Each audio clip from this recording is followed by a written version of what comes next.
it's Indy here.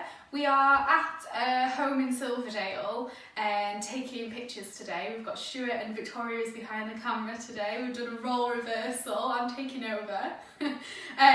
So basically there's this woman on Instagram who has taken over Instagram, she's called Mrs. Hinch. So she is basically the best cleaner of a home ever.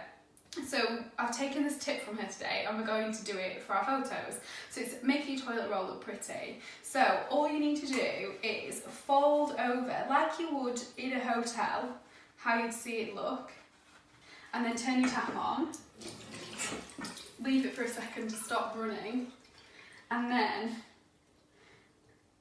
place the toilet roll underneath the tap, and you should get this perfect little suction sticky on thing. Here's one that we did earlier.